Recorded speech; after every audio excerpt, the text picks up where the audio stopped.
네, 2022년 5월 19일 이정훈입니다. 오늘은 개딸에 대해서 이야기해 보겠습니다. 제2의 취미의 철험해와 개딸. 부제는 이들은 윤석열을 돕는 이상한 오열인 것 같다. 네. 더불어민주당 대통령 후보였던 이재명 전 경기지사를 지지한다고 하는 2030 여성들을 이른바 개혁의 딸이라고 합니다.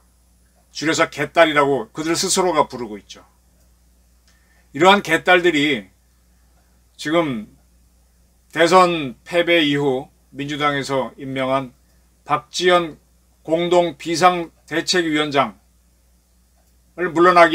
물러나는 집회를 갖겠다고 개딸들이 선언을 했습니다. 개딸들이 박지원 공동 비상대책위원장 사퇴 요구를 하는 집회를 열겠답니다. 이유는 내부 총질에만 몰두하고 해당 행위를 하고 있다는 겁니다. 이들은 내일이네요. 5월 20일 오후 5시부터 8시까지 여의도 민주당 당사 앞에서 이런 시위를 열겠다라는 것을 18일 날 서울 영등포 경찰서에 집회 시고를 했습니다. 500명이 모이겠다 그랬는데 글쎄요, 얼마나 올까요? 한 100명 올 것 같기도 합니다. 이 개딸들은 뭐라고 주장하는가 하면은 이 박지현 위원장은 민주당 여성 지지자들의 대표가 아니다. 민주당의 2030 여성 지지자와 박 위원장은 추구하는 신념과 방향이 서로 다르다. 이걸 알리기 위해서 집회를 연다. 이렇게 말하고 있습니다. 이걸 확실하게 하기 위해서 집회 참가자의 연령은 20대와 30대로 한다라고 밝히고 있습니다. 이들이 박 위원장이 내부 총질한 사례로 드는 것은 지난 4월 박지원 씨가 조국 전 법무부 장관과 정경심 전 동양대 교수를 향해 대법원 판결에 대해 진솔한 입장을 밝혀달라며 사과를 요구한 것을 꼽고 있습니다. 그리고 민주당이 윤석열 후보가 대통령에 당선된 다음 검수완박법을 무리하게 추진했죠. 급하게. 그에 대해서 이 박 공동위원장이 대선에 졌으니까 질서 있게 철수하고 민생 법안에 집중하는 길이 있다며 신중론을 편 것. 이게 내부 총질이랍니다. 이 검수완박 법안을 통과시키기 위해서 민주당은 민영배 의원을 꼼수 탈당시켰죠. 그거를 박 위원장이 편법을 관행으로 만들었다라고 비판한 것도 내부 총질이랍니다. 그리고 우리의 최강욱 의원, 안민석, 최강욱, 정청래 아주 쟁쟁한 의원들이 많은데 민주당에는 이 최강욱 의원이 짤짤이를 했다라고 했죠. 그에 대해서 이제 박지원 위원장이 사과를 요구한 바 있는데 그것도 내부 총질이랍니다. 사실 확인을 하지 않고 성희롱으로 낙인 찍었다라고 개딸들은 박지원 위원장을 공박하고 있습니다. 그리고 송영길, 노영민 후보 면전에서 국민께 무엇으로 표를 달라고 해야 할지 민망하다라고 말한 적이 있는데 그것도 내부 총질이랍니다. 그래서 이들은 이 박지원 위원장은 당을 책임지는 자리에 있으면서 훈계만 한다. 사과만 하면 선거 이길 수 있느냐라고 공박을 하고 있습니다. 그러면서 박지원 위원장은 사퇴하라라고 주장을 하고 있습니다. 자, 이걸 보게 되면은 지난 검수완박 법안을 밀어붙일 때 민주당의 철험에 초선 의원들이 앞장을 섰죠. 검수완박 법안을 만든 거는 황운하, 최강욱 등등이 밀어붙였습니다. 그 결과 지금 지방선거에서 민주당이 어려워져 가는 모습을 보이죠. 수도권 서울, 경기, 인천에서 승리하기가 어려워졌습니다. 하나라도 건지고 싶은데 그 하나마저도 간당간당한 모습을 보이고 있습니다. 그 과거 국민의힘이 박근혜 대통령이 탄핵당하고 와르르 무너졌을 때 참 어려웠죠. 그때 이제 재건하는 과정에서 김종인 씨를 비대위원장으로 모셔갖고 뭐라 그럴까요? 국힘당, 한나라당 색채와 맞지 않는 것을 많이 했었죠. 그리고 이제 서울시장 보궐선거할 때도 김종인 씨를 모셔갖고 김종인 씨하고 한나라당이 많이 싸워가면서 결론적으로는 서울시장과 부산시장 선거에서 이겼는데 이 참 개혁을 하는 게 어려운 것 같아요. 저는 이렇게 생각합니다. 주식은 주가가 떨어질 때 사야 되죠. 떨어질 때는 더 떨어질 거라는 공포 때문에 주식을 팔아버리지 사는 사람이 드물죠. 사실은 이렇게 감정, 두려움을 극복하고 합리적인 판단을 해야 승리를 할 수 있는데 대부분은 사람이 감정에 휩싸이죠. 졌으면 내가 왜 졌는가 생각해서 고치면 되는데 그게 아니라 내가 억울하게 졌다고 생각해서 오히려 나의 패인이 승인인 것처럼 오해를 해서 확대 재생산하면서 점점 더 무너지는 경우가 있습니다. 그래서 군사 용어에는 축차 투입 금지라는 게 있죠.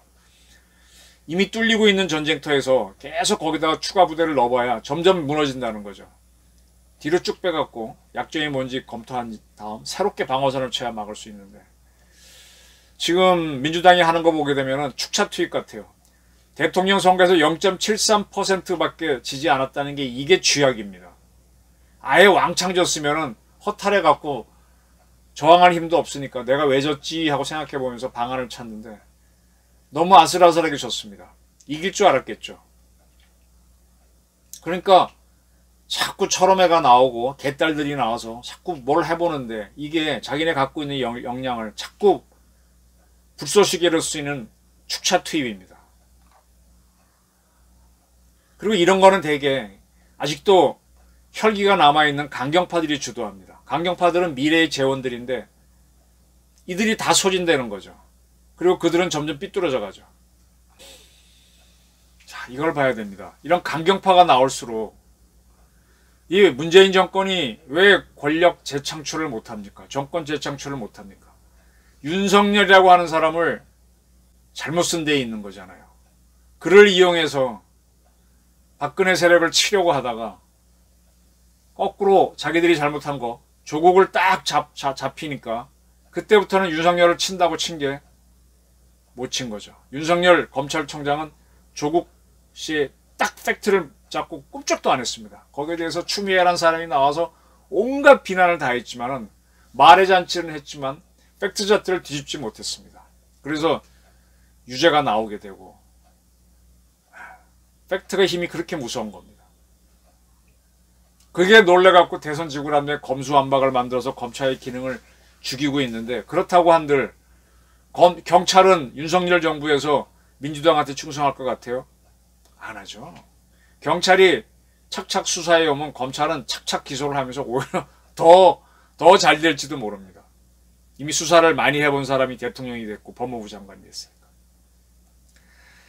자, 그렇게 추미애의 실패를 보면서도 왜 철험해하고 이 개딸 같은 세력들이 민주당에서 힘을 발휘하는지 저는 이해가 안 됩니다. 이게 바로 머리가 나쁜 조직, 리더가 없는 조직, 패배하는 조직입니다. 지금 이재명 씨는 대통령 선거에 졌으면 자숙을 하는 모습 보여야 되는데 계양구에서 숨쉼채 발견 그러면서 출마를 했습니다. 이거 큰 실수죠. 점점 더 큰 공격을 유도하는 행동이죠. 지금 민주당 사람들은 이재명이가 아슬아슬하게 졌으니까 그를 앞세워서 생존을 모색하는데 아니죠. 제가 늘 공부를 해보니까 태자가 되는데 실패한 세력은 바로 죽임을 당하더만요. 봉건 시절에. 그래서 큰아들이 태자가 되지 못하면 바로 도망가거나 뭐 처형당합니다. 뭐 형제가 아니도 피도 눈물도 없습니다. 2등은 무조건 죽는 거예요. 근데 이렇게 선거에 나서게 되면 점점 상대를 거스르게 되죠. 그런데 철험해하고 개딸까지 나와서 자꾸 또 이렇게 더 드세게 나오면은 이거는 점점 화를 불러들이는 겁니다. 이렇게 하는 게 아닙니다. 뒤로 쫙 물러서야 됩니다. 이렇게 나서는 세력들은 결국은 윤석열 대통령을 도와주는 민주당계의 오열입니다. 오열. 오열은 아닌데 오열 역할을 해버리는 거죠. 점점 더 검찰과 이쪽에서는 눈에 불을 켜고 들여다볼 거고 증권 수사단이 만들어졌죠. 뭐 옵티머라든지 뭐 쭉 조사하면서 이 세력들이 어떻게 돈을 만들었는지 다 추적 들어갈 겁니다. 거꾸로 국힘당이 이번 대선에 이기는 과정에서 제가 김이박 홍안이란 말을 여러 번 했습니다. 김종인 씨, 이준석, 박근혜, 홍준표, 안철수를 다 붙잡고 있으면 윤석열은 승리할 수 있다. 김이박, 홍안을 사실 다 잡았어요. 안철수라고 하는 사람은 지금 국힘당에 들어가서 성남 지역에 출마까지 했죠. 합당이 돼버렸습니다. 뭐 홍준표 씨도 대선 지고 난 다음에 지금 대구시장 출마했고, 박근혜 대통령도 윤석열 대통령 취임식에 참석했고, 이준석은 왔다가 시끄럽지만 여전히 당대표 유지하면서 있고, 단 하나 나간 분이 김종인 씨인데 그도 그렇게 윤석열에 대해서는 나를 세우지 않습니다. 오히려 별의 순간이 왔다라고 하면서 오히려 격려했던 사람입니다. 이렇게 해서 패배한 정권은 연합을 해서 일어나야 되는데 선명성 위주로가 이건 아닙니다. 선명성 위주로 가는 거는 과거 독재 정권하고 싸울 때죠. 검수완박을 추진하는 민주당에 대해서 권성동 씨가 선명하게 가지 못한 게 그런 게 문제죠. 그땐 선명하게 가야 되는 거죠. 근데 지금은 선명하게 갈 때가 아닙니다. 자기 스스로가 무너진 거니까. 여당인데 진 거니까. 근데 계속 이런 철호매 같은 조직들이 힘을 쓰고 개딸들이 나와서 설쳐대니 짤짤이를 한 국회의원을 옹호하는 이런 정당이 되니까 이 정상적인 사고를 가진 국민들이 보기에는 민주당이 어떻게 보이겠습니까? 저거 자꾸 묘를 파고 있습니다. 제2의 추미애가 너무 많은 것 같습니다. 지금 추미애 씨는 조용히 있는데 이 철호매하고 개딸들이 나서서 또 추미애 역할을 하고 있습니다. 야, 민주당 이거 큰일 났습니다.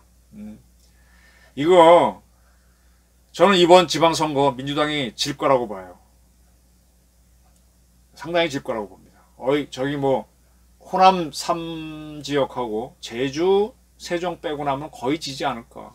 그럼 5군데, 6군데 정도 차지한다고 한들 17개 중에서 6개 차지해봐야 뭐 완패죠. 그리고 2년 후에 있을 총선에도 질지 모릅니다. 윤석열 대통령은 지금 굉장히 발빠르게 움직이고 있습니다. 자유 이야기하면서 광주까지 점령해 치고 들어갔습니다. 광주 니들 자유의 본거지가 돼야 되니까 자유, 인권 같이 싸우자 주장하지 않습니까? 북한에 대해서. 그리고 뭐 종합부동산세 없애겠다 쭉쭉쭉 내려면서 이 세금을 줄이면서 민간 경제를 일으키기 위해서 뛸 겁니다. 그리고 북한도 잡으려고 할 겁니다. 어느 순간에 윤석열 인기 확 올라가면요, 민주당은 정말 한심해질 겁니다. 이대로 가면. 이런 강경파가 망치는 이 감정에 휩싸이는 세력이 끌고 가는 정당이 왜 되고 있는지. 민주당 진짜 비상사태입니다. 철험회와 개딸에 끌려가는 민주당 한심하다. 저희 이정훈의 판단이었습니다. 경청해 주셔서 감사합니다.